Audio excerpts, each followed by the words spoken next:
Não, não, somente que você pensando sobre o assunto, Eu pensando antes de sobre, chegar sobre a prática. eu pensando sobre o assunto, eu acho o seguinte, que nós nos preocupamos muito com a conscientização do nosso público, devemos nos conscientizar. No entanto, me parece que há uma realidade que os conscientiza muito mais. A realidade que os cerca, se desperta para essa realidade, há uma autoconscientização. Porque como é que se explicava toda aquela conscientização de luta dos africanos por sofrimento de tantos anos? Foi o fato de que anos mais tarde, aqui no Brasil, ouvi o senhor o professor Roberto Freire dizer que o colonialismo português era humano e cristão.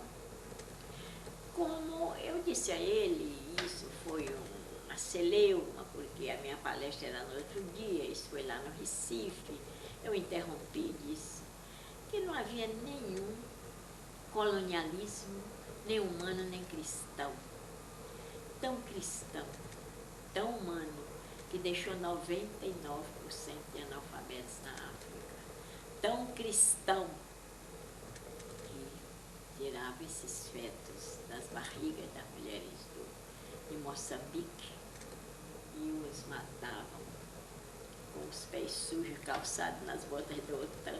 Era até bom repetir, porque era a maneira como eles diziam. Aí é que esse meu raciocínio, essas minhas dúvidas, me levaram a que realmente eu pensasse que não tinha sido em vão a luta de todos aqueles tempos, que a gente sempre alcança. Mesmo que o tempo passe, você sempre alcança as conquistas, né? Você vê que o problema das mulheres no Brasil.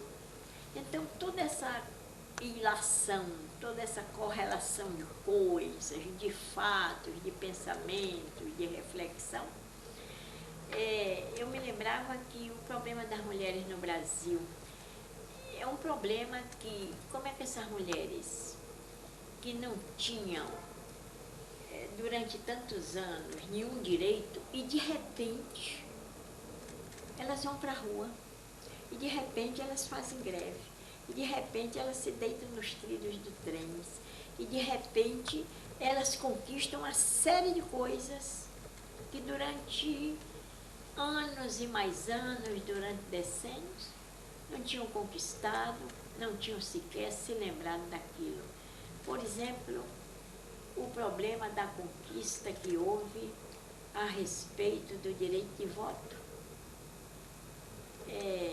Será que as mulheres do Rio Grande do Norte, que conseguiram votar em 1927, teriam lido todas aquelas lutas, toda aquela das inglesas? Será? Eu penso que não. Talvez esses jornais da Inglaterra não chegassem lá. Então as coisas acontecem de maneira parecida, de maneira, dependendo do tempo, nos países mais diversos, as lutas, as conquistas. E sem que tenha havido sequer uma comunicação, embora, sem nenhuma dúvida, há um certo reflexo, né, dessas coisas, porque você vê que foi depois da Revolução Industrial que houve essa marcha, que houve essas conquistas, que houve tudo isso. Eu me lembro que quando se começou a vestir calça comprida, né, o senhor, nas repartições públicas não se podia trabalhar de calça comprida. As pessoas que iam fazer estágio, os juízes não permitiam que entrasse nas audiências de calça comprida, né? E de repente, como se isso fosse uma imoralidade, ter as pernas cobertas, né? E de repente todo mundo passa a usar essas calças, a se vestir da maneira como bem lhes apetece e a entrar em todas as partes, até na igreja, né? Porque antigamente não se entrava nas igrejas com vestido de manga curta, nem com calça comprida, e de repente a própria religião, os próprios preconceitos caem num processo. Agora, será que nós devemos esperar esse processo ou devemos acioná-lo? Aí é que eu digo. Aí eu acho que o partido aqui no Brasil acionou esse processo.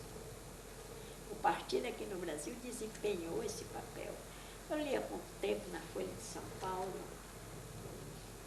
um cronista que assina uma crônica de vez em quando, e cujo nome até deve ser de filho de japonês, que o nome é japonês, em que ele comentava e dizia que o Partido Comunista não tinha assim uma história, que a história dele não representava coisa nenhuma. Será que ele sabia a história daquelas pessoas que tinham sido tão torturadas depois de 1935, que foram tão torturadas durante o tempo do Estado Novo, aquelas pessoas que foram presas tantas vezes, aquelas pessoas, e eu gostaria de falar de duas mulheres. Uma era do Rio Grande do Sul, Angelina Gonçalves, que desfilou no dia 1º de março, foi assassinada. E eu pergunto, e essa conquista do 1º de março? Essa conquista do 1º de maio, eu me enganei. Essa conquista do 1º de maio. Essa conquista do 1º de maio. Que cartas teriam chegado dos operários americanos que tinham sido assassinados pela jornada de 8 horas e que tinham essa comemoração do 1º de maio. Chegou aqui no Brasil, certamente. Foi transmitida certamente pelos anarquistas, mais tarde pelos comunistas, e essa tradição ficou. Outra é aquela luta pelas liberdades democráticas, como foi o caso de uma mulher que nunca se fala. Houve um comício no Rio de Janeiro, também na década de 50, e se falava, era pelas liberdades democráticas, era contra a repressão do governo Dutra, quando foi assassinada uma mulher chamada Zélia Magalhães. Se fala tão pouco. Essa mulher fazia solidariedade aos presos políticos. O marido dela esteve na prisão, e ainda estava naquele dia, esteve na prisão quando a polícia invadiu o jornal Imprensa Popular, que era do partido, e foram todos presos e reprimidos e torturados, e destruiu as máquinas, as oficinas e tudo isso. Pois bem, essa mulher fazia solidariedade a esses presos políticos, e nesse comício lá no Rio de Janeiro foi assassinada. Então, será que a gente pode esquecer essas pessoas? Quando é que nós vamos ressuscitar a sua memória? Será que a gente poderia, por exemplo, contar a história de outros heróis e heroínas anônimas? Eu me lembro, eu estou misturando um pouco as coisas, porque os fatos se atropelam, né? Pertencem toda ao mesmo capítulo, aos mesmos capítulos da história. Uma vez a gente distribuiu o jornal do partido e era muito difícil as coisas, e não tinha dinheiro, o jornal era feito clandestinamente, e se passava o jornal para que eles passassem para outras pessoas. E tinha um senhor, um companheiro, senhor de idade, que demorava muito a passar o jornal. E um dia me pediram, você reclama porque ele não passa para o outro companheiro, deve passar uma semana com o jornal lá, e a gente assim, o jornal não circula, as notícias não circulam, as pessoas não podem ler. Eu fui conversar com ele, ele me disse o seguinte, o problema é o seguinte, eu tenho só um par de óculos, e esses óculos servem para mim e a minha mulher. Primeiro eu leio, depois ela lê com os mesmos óculos, por isso que eu demoro. E eu não vou deixar que a minha mulher deixe de ler, porque ela quer ler o jornal, mas nós só temos um par de óculos. A gente não tem tempo de ler. Agora, podia ser até que a gente considerasse que essas histórias não fossem importantes, mas eu acho que são. Eu acho que são muito importantes. Esse cada dia, e também essas histórias que são até, às vezes, anedóticas, né? quando as pessoas saem na rua, tinha uma companheira muito gorda, que nós chamávamos Rosa das Cocadas, que morava num bairro do Rio de Janeiro. Então se fazia passeata contra a carestia, contra a miséria.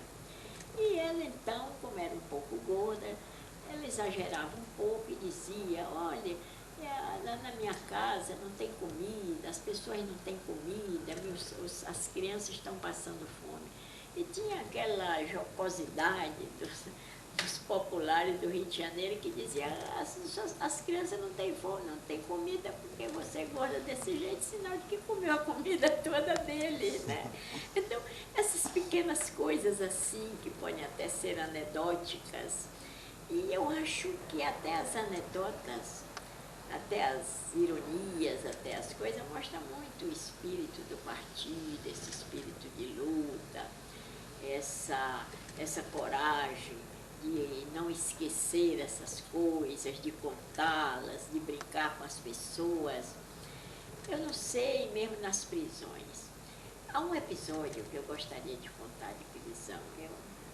Uma vez, nós, numa manifestação, 4 ou 5 companheiras, fomos presas. E lá no Rio de Janeiro, lá no DOPS, nos botaram numa cela onde tinha uma série de prostitutas, né? E eu nunca vi uma coisa tão comovente. Uma mulher escura, idosa, com aquele ar de dona de prostíbulo, como se chamava naquele tempo, fez um sermão para as outras. Olha, essas pessoas aqui não tem nada a ver com o que nós somos. Elas são pessoas que lutam por outras coisas. E aqui vai ter o maior respeito por elas.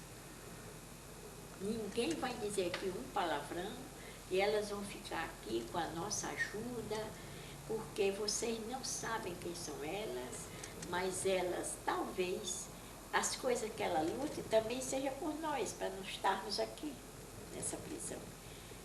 Ora, uma mulher daquela, analfabeta, que defendia a gente, como é que se explica tudo isso? E elas não queriam nem que se varresse a cela, não fazíamos nada. Disse, não, converse conosco, diga alguma coisa. Eu quero outro episódio interessantíssimo. Eu subi com uma companheira a uma favela do Rio de Janeiro, o Morro do Jacarezinho. E lá fomos fazer umas palestras com as mulheres. A coisa foi até um pouco mais tarde. E descemos, vimos um grupo assim, daqueles tipos do morro, e um sujeito avançou acima de mim, na companheira. Mas outro pulou na frente, puxou um revólver e disse, se tocar nessas pessoas, você fica aqui. Porque essa gente vem aqui, não é para ser atacada por nós, vem aqui, porque elas estão preocupadas com a situação das mulheres que moram aqui e vêm ajudar. E nos levou até abaixo do morro, chamou um táxi e nos aconselhou, não saiam mais daqui essa hora. Porque nem... Talvez até eu devesse contar coisas assim, muito importantes, acontecimentos, congressos, e realmente houve lutas como a defesa do petróleo, lutas pela paz mundial, mas eu acho que certos episódios, certas vivências, a presença de certas pessoas nessa luta trouxe essa luta muito mais humana, muito mais próxima daquele heroísmo de que eu falei antes, aquele heroísmo daqueles que fazem o que podem, e da exigência que a gente também tem ainda a respeito dos companheiros, a exigir deles aquilo que eles não podem dar, ou achar que o que eles dão é muito pouco. O Bertolt Brecht, essa soma disso é que faz talvez o que nós chamamos do coletivo. O Bertolt Brecht tinha uma coisa muito bonita, né? Ele dizia, por exemplo, o partido não sou eu, não é você, não é ele, somos nós. Então, eu acho que tudo isso se soma para que a gente disse, fomos nós. E a gente, o que eu acho mais bonito,